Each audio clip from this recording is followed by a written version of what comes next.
This is Let's Talk About Myths, baby, and I am your host, Liv. As I kind of mentioned in some past episodes, and as you might have guessed by the re-airs recently, I just moved across the country. I'm now living in Toronto. I'm very excited, but I'm also recording in a closet because it is the only place that won't have terrible acoustics until I get settled. I'm going to be back to regularly scheduled content so soon, and I'm so excited. I'm so full of every idea on the planet. But until then, I'm reading something today that is very special. So I talked about this a while back, but I worked on a piece for a new book about Medusa. There's a new book of short stories. It's just called Medusa and Other Tales, I believe. I will link to it in the episode's description, but I didn't write a short story. I got to write about her. In whatever way that she is real, I got to write it. So I wrote a kind of cultural history of Medusa. I looked at the earliest descriptions of her, the earliest descriptions and depictions of her, the Gorgons, the sources that talk about her, what they say, how they change, how the versions of her story have grown and changed both in the ancient world and since. I don't think I've ever been so proud of a piece of work. I'm really, not only did I get to write about Medusa, but I got to write about the type of feminism and stuff that just generally I want to talk about all the time. And writing it came at an incredibly tough time in my life, as many of you might recall from last year. I do think that writing it broke my brain, but like in a good way. I definitely had like a full anxiety break directly after handing it in, but I'm more proud of it than like anything before, and it turned into a bunch of incredibly good changes in my life. So this work, it means a lot to me, and also it's Medusa.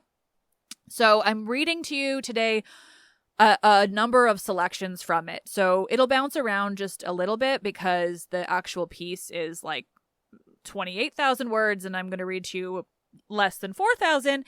But it'll really give you a great sense of kind of what I was trying to write in that piece, how I wanted to talk about Medusa, and why you might want to read more or order that book, read all the incredible short stories from some really amazing writers who really poured their hearts and souls into Medusa, as I would love to do all of the time, and I do, I think.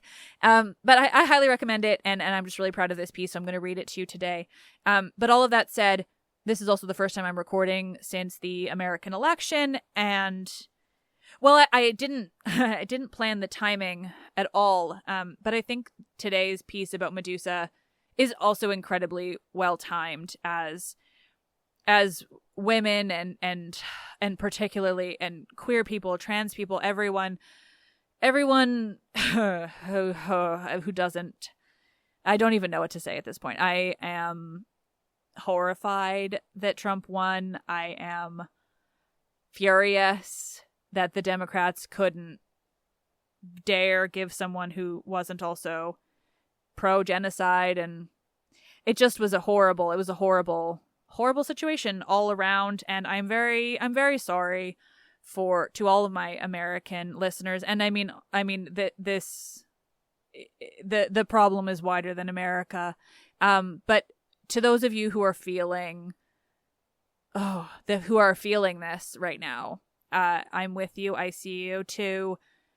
I don't want to bring this down. Just know that I'm thinking of all of you. You know me. This won't be the last time I talk about it. But today, let's find some righteous fury in Medusa and in the ways that we and her, the way that Medusa and we have been defined by the patriarchy, what that means, and maybe we can find some ways in this to be inspired to dismantle the fucking thing from the inside out.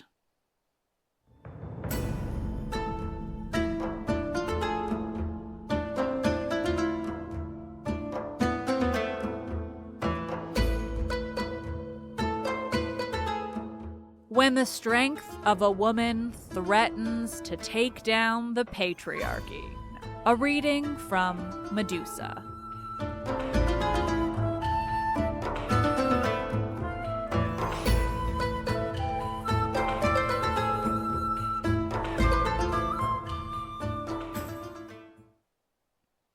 My Medusa. The word enigma comes from the ancient Greek for speaking in riddles, and though Medusa wasn't known for riddles like her fellow monstrous woman, the Sphinx, in the 21st century she's become more riddle than myth. Medusa stands apart as a monster, maiden, victim, and survivor, all formed into one multifaceted and enigmatic creature. Because of this, too, she is wide open to all forms of interpretation. Personally, I come to Medusa as a staunch feminist. To me, she is a symbol as much as she is a character. She is an icon of the power of women, a version formed by women navigating male fear of that power and how it manifests around them. To me, Medusa is also a symbol of the ways that other women participate as agents of the patriarchy and how that affects the equally feminine victims of it. I preface with this because my understanding of her character influences how I speak of her and how I read her story and the evidence surrounding it. It's impossible for me to separate myself from these notions, nor do I want to, as I believe they give me exactly the types of insights that I'm most interested in. My reading of Medusa is not universal, but it is informed by the ancient sources and the world in which they were written, in addition to my modern notions of feminism and mythology. I will be sharing these ancient sources with you in great detail, so whether or not you agree with how I read them and her, you'll have the evidence to make up your own mind.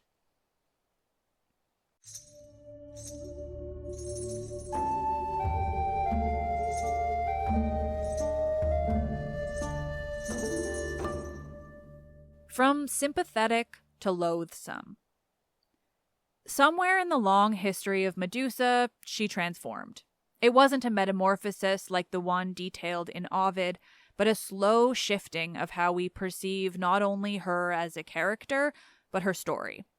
I wish I could trace how exactly this happened or when, but her history is just as enigmatic now as it was then. Instead, we'll look at what it means that her story has been so thoroughly manipulated. One of the most common refrains you'll find when speaking to people about Medusa or when reading modern descriptions of her story is that she was dangerous.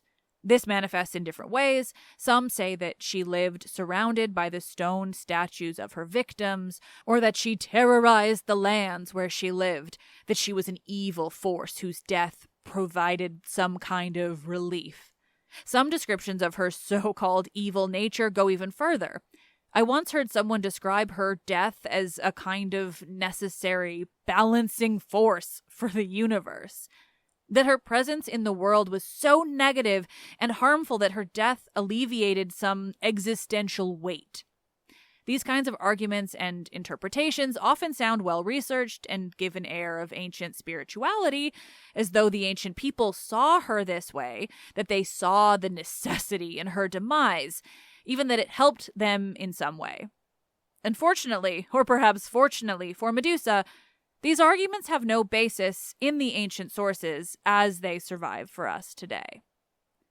In the ancient world, Medusa was feared, certainly, but I don't believe there's any evidence to suggest she was feared in the same way that she often is today. Today, you find her and her Gorgon sisters described in very distinct ways. As I've dug through individual people's reactions and debates about her in YouTube comments or Reddit threads, podcasts, and even my own Twitter replies, a very distinct version of Medusa appears. She's often seen as an abomination. She is disgusting, hideous, and animalistic. She terrorized the lands, and thus her death was necessary. Maybe it even alleviated some weight on the world. In the ancient Greek sources that survive, there are no confirmed victims of the living Medusa. There is no reference to her living surrounded by those unfortunate enough to have encountered her, who saw her face and turned to stone. Ovid is the first to suggest this. There are no references to violence or terror committed by her. There are no references even to anyone who might have feared her while she lived. She was not a monster meant to be killed for the greater good. She was not like the Hydra, the many snake-headed beast who terrorized the lands of Lerna and who was defeated by Heracles.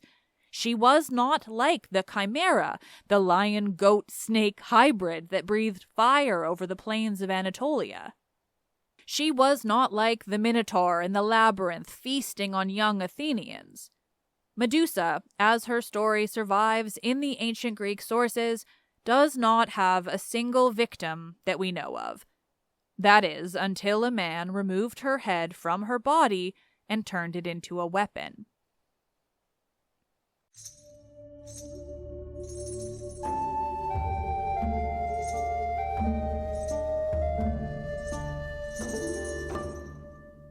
Misogyny's Boogeywoman. The modern idea that Medusa was inherently evil, villainous, and violent, and so Perseus did the world a kindness by defeating her, persists to the point where it often overshadows her ancient origins. That isn't to say we shouldn't read between the lines when it comes to how she might have been imagined in the ancient world, but readings like these threaten to, if not explicitly, cross a line where what we know as the ancient myth becomes lost in new details that are at best unfortunate manipulations to the story and at worst infuse modern misogyny into an ancient character. When Medusa becomes a dangerous creature who has left countless victims in her wake and thus requires killing, she no longer resembles what we know from the ancient world, and instead becomes a stereotype for female rage and the male response to it. It's an invented justification that makes Perseus the good guy and Medusa the villain, a woman who is wrathful and disgusting and whose death is a blessing. We can and should understand Medusa and the Gorgons to have been terrifying figures in the ancient world, but not in this way. There's no reason to suggest that she was imagined to have been a danger while alive, or that she was considered a threat to humanity. Instead, she is terrifying as an idea, and explicitly terrifying after her death. Her nature was a threat, but it was a threat to those who threatened her. It was a defense mechanism straight out of the ancient world. She petrified, but in defense of herself, and later in death, those who possessed her image. To invent a villain arc that turns her and her defense mechanisms into a screeching, seductive female bent on killing heroic men with a simple look is pure misogyny.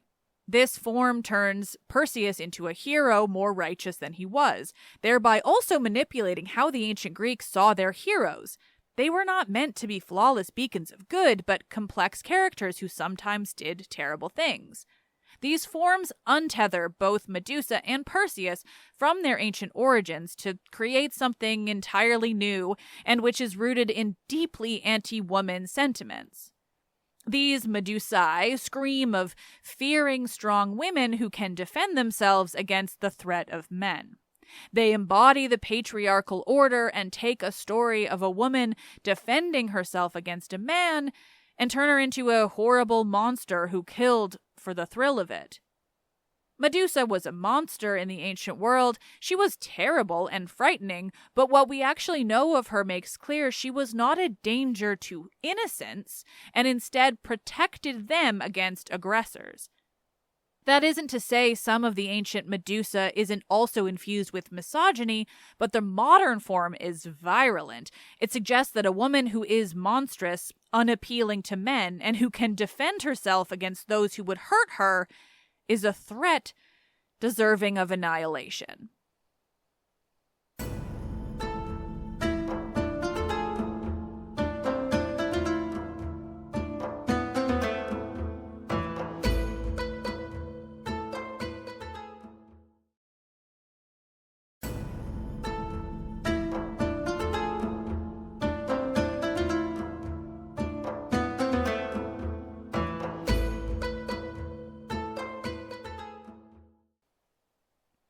He said, she said. It's not that Medusa isn't symbolic of male fear, just that I don't believe there's any real evidence to suggest that that fear had anything to do with genitals.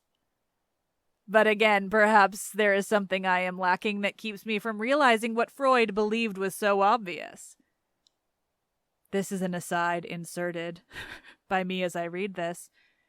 There's a whole big gap there where I talked about Freud, and you're just gonna have to read the book. Medusa's there's a lot of genitals. It's incredibly weird. It's all about being afraid because she doesn't have a penis. I don't know. Freud was fucking bizarre. There are many monsters of Greek myth that can be reasonably read as representing, in some way, men's fear of women. But Medusa is almost certainly the most famous. She, like many monstrous and even divine women of Greek myth, can be seen not necessarily as representing something particularly specific that men feared in women, though that's possible too, at least for Medusa, but instead the broader fear of the potential threat. The broader fear of the potential inherent in strong women. Women were generally expected to remain in their homes for much of their lives, raising children and tending to the household. This, like Medusa, is evidence of the ways in which men subjugated women in order to ensure they were as unthreatening to the patriarchal order as possible. There was a distinct fear of the reproductive power of the uterus. Questions of paternity are in part why women were confined, lest they run off and be impregnated by the first man they meet, and likely why so many myths feature divine impregnation. Athenian citizenship was incredibly strict and passed only through the male line, so ensuring your children were actually yours was a major concern. It's not a stretch to see something similar happening in Medusa's story. She lays with Poseidon. I promise we're not finished with what this may mean. And then, narratively, is immediately killed by Perseus, not because she was in any way violent, but purely because she was, firstly, able to be killed, and secondly, had the potential for violence if threatened. This is why he quite literally sneaks up on her while she is sleeping. She could have posed a threat to the gods, to the male power structure, and thus she couldn't live.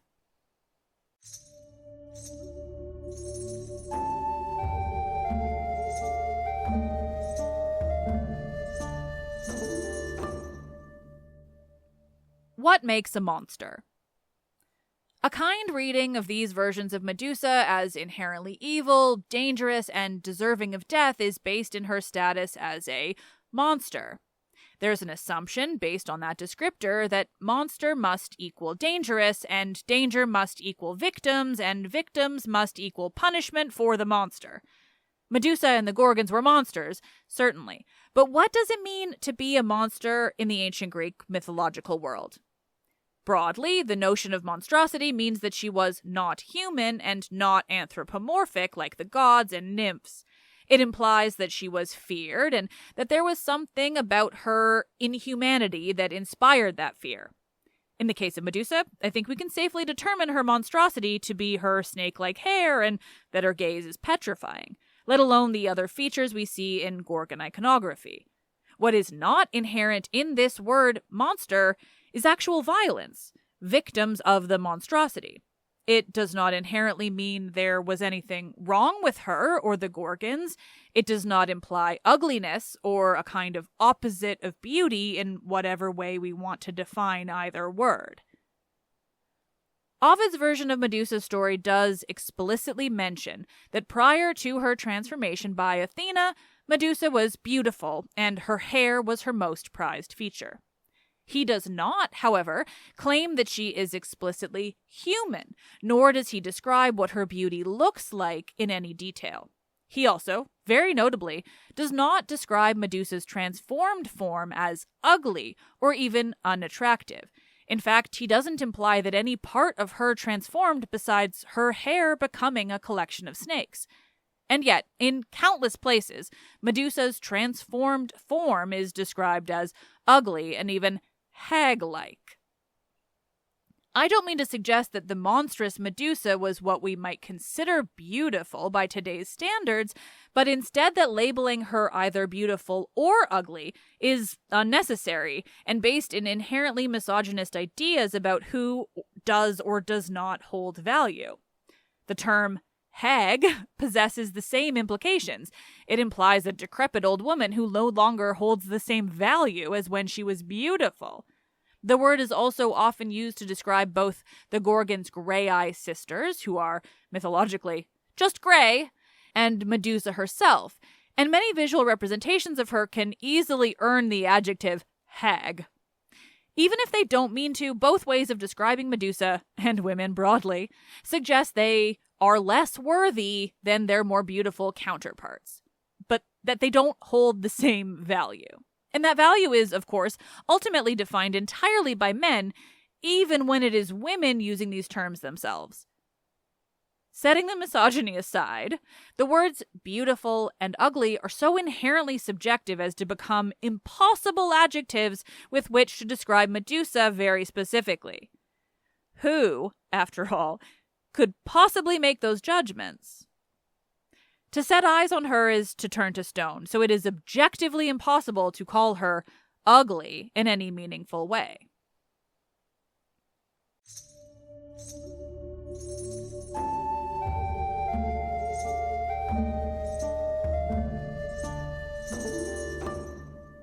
The monstrously beautiful. We can't talk about ugliness as a patriarchal structure without doing the same for beauty. I don't describe Medusa as not ugly in order to imply that she was beautiful. Ugly might be the literal opposite of beautiful, but that doesn't mean if she isn't one, then she must be the other. Beauty, too, is defined not by the viewed, but by the viewer. And just as how we conceptualize ugliness today, it is also ultimately based in a misogynist structure of who is and is not attractive to men. I don't want to suggest that these are the only ways to define beauty or ugliness, just that our cultural ideas of both, in the Western world, are based in the patriarchal structure of that world. We can and should redefine both, but until the patriarchy no longer defines our lived experiences, we're stuck with these archaic ideas. Ovid defines Medusa as having been originally beautiful, and so often people today latch on to that idea with the intention of it being more sympathetic to her plight. I don't mean to offend those who found comfort in this beauty, just to point out that I find it to be misguided. To say that she was once beautiful and turned ugly, or even simply monstrous, because of the actions of a man is no more kind to her story than to imagine her born a Gorgon. Born monstrous. To be born monstrous is not to be born ugly, so adding former beauty does nothing but suggest that she was something that needed to be fixed or restored. Instead, if we view Medusa as a person who was simply born monstrous, and with no concept of this being anything other than who she was, we empower both her as a character and women more broadly. Women who seek not to be defined by the patriarchal structures of beauty and ugliness.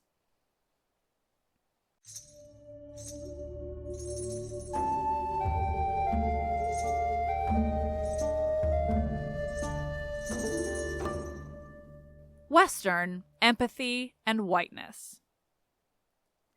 Similarly to these inherently misogynist notions of Medusa's appearance after her transformation, the way she is portrayed before it has similarly problematic implications. When describing the Ovidian Medusa, when she is understood to be beautiful, modern versions often want to provide specific details as to what that beauty looked like.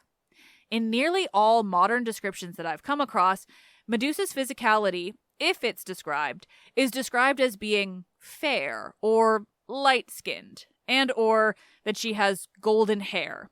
In one instance, I found her skin described as milky white.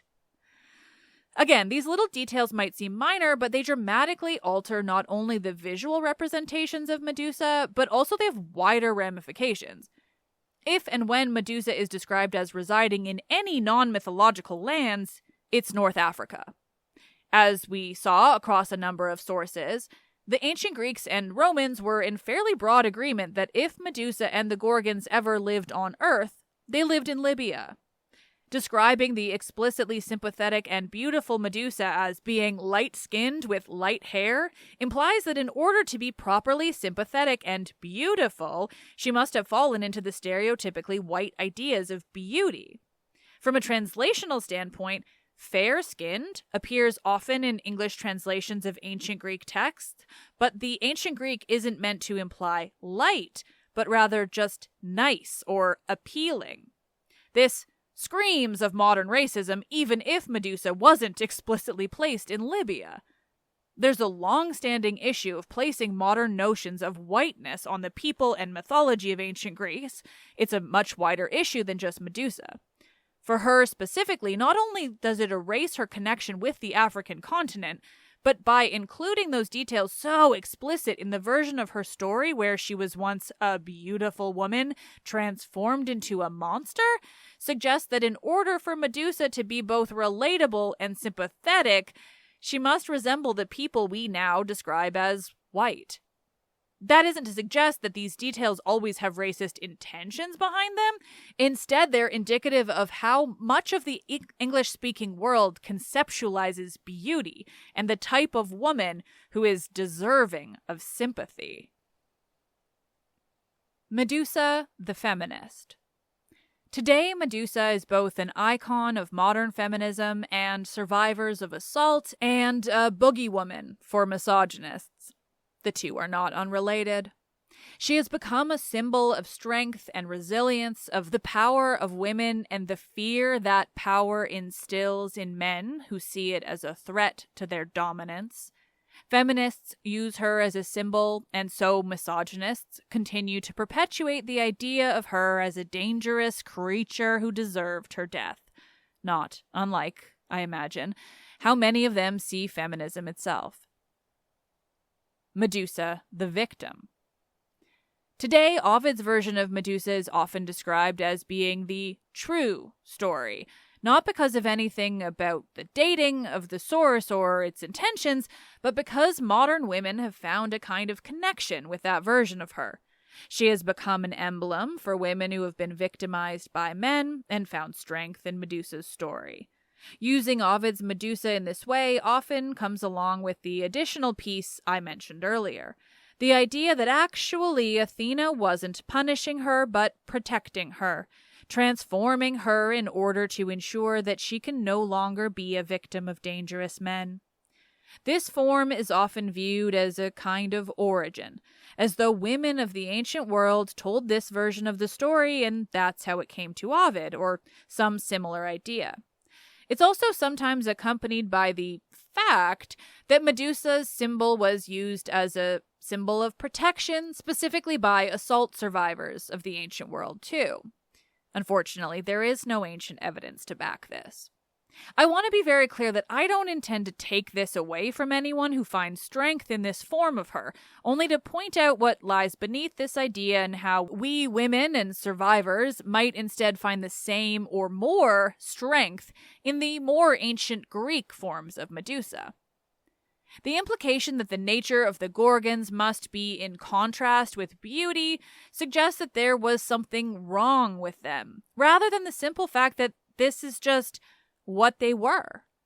Similarly, the notion that Athena used a monstrous transformation to protect Medusa from further assaults implies, if unintentionally, that the only way to avoid sexual assault is to be unappealing to men, rather than to blame the assault on the man who committed it.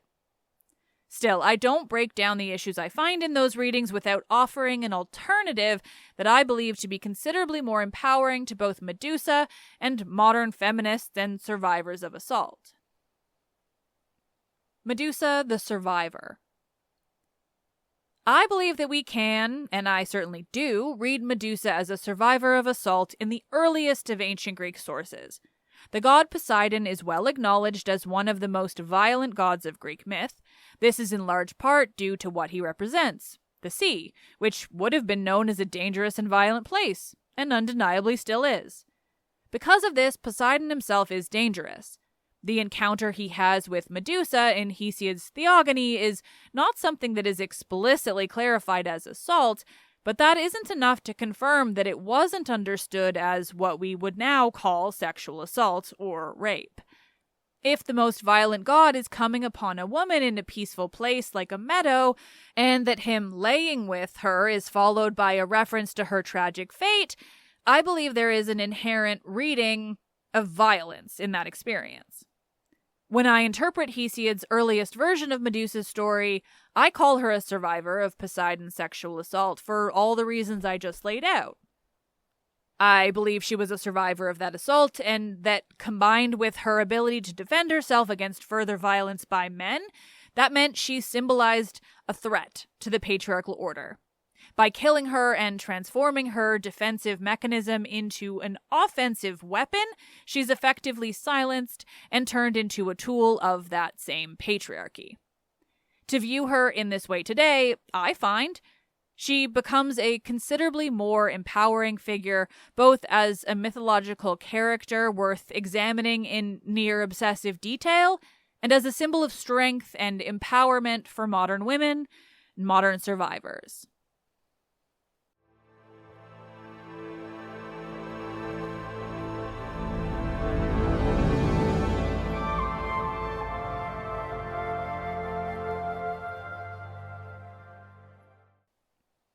Nerds, thank you so much for listening.